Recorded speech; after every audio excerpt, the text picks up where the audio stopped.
There's a name that even today, almost 80 years after his death, stops a room cold. Hitler. And here's something strange. The more you actually learn about what this man did, the more it starts to feel unreal. Like it's too horrifying to have actually happened. Like history itself must be exaggerating. But it's not. And today, we're going to talk about why Adolf Hitler sits in a category of evil so extreme that the human brain genuinely struggles to process it. And why that struggle is actually one of the most dangerous things about his legacy. Stay with me, because this one matters. Let's start with the core problem: scale. The human brain is not built to process mass death. Psychologists call this psychic numbing, the idea that the more people die, the less we feel it. One death is a tragedy. 1,000,000 deaths is a statistic.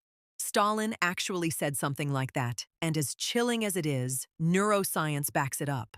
So when we say Hitler was responsible for the deaths of 6 million Jewish people in the Holocaust, your brain kind of files that away as a big number and moves on.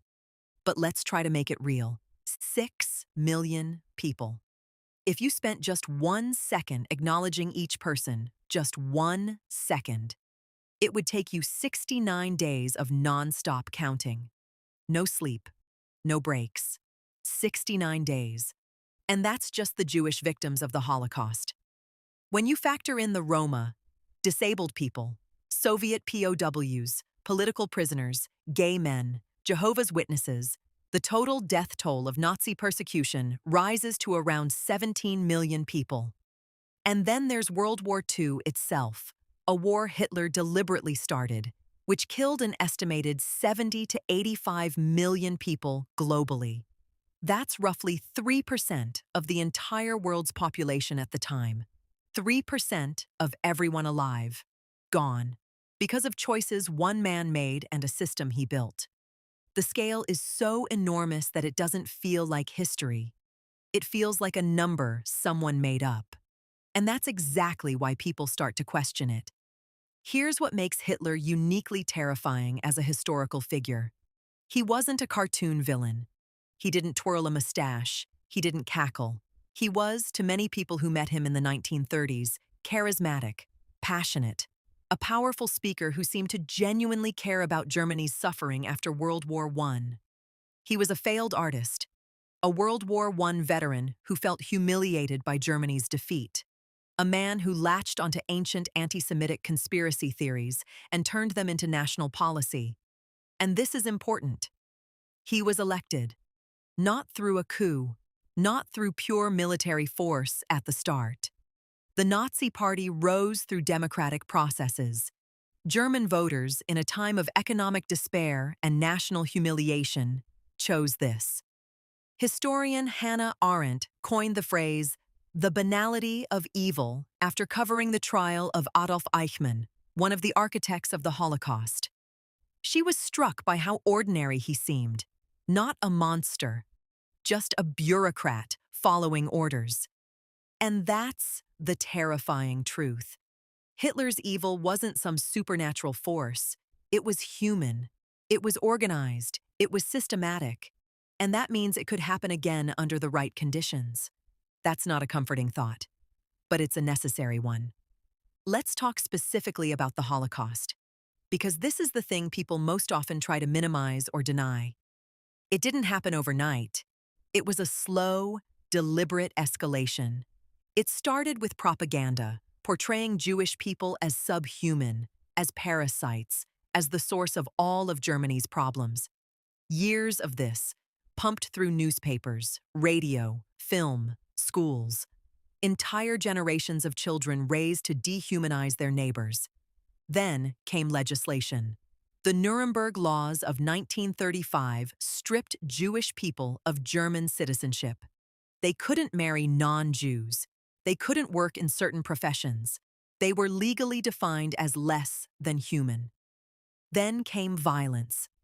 Kristallnacht in 1938, the Night of Broken Glass, saw Nazi paramilitaries and civilians destroy thousands of Jewish businesses, homes, and synagogues across Germany and Austria.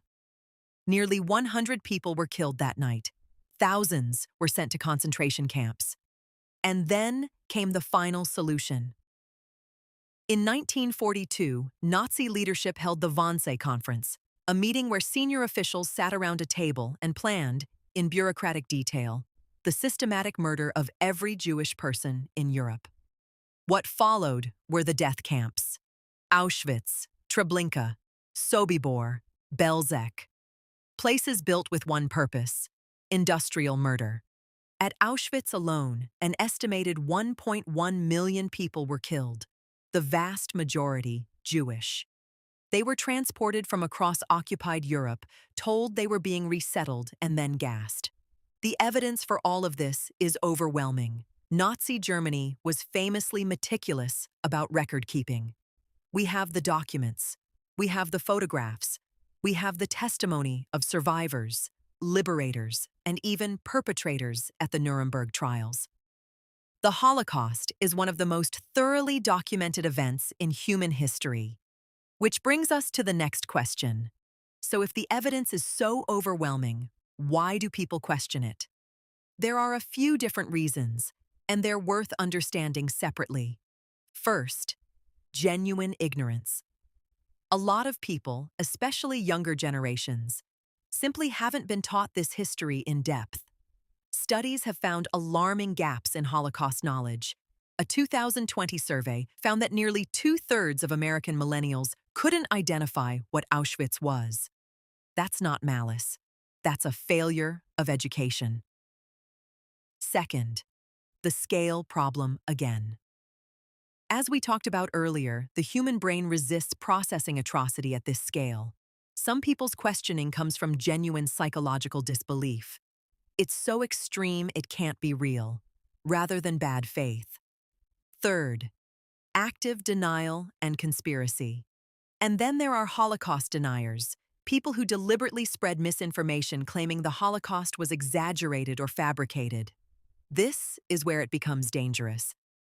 Holocaust denial isn't just wrong, it's a form of anti-Semitism.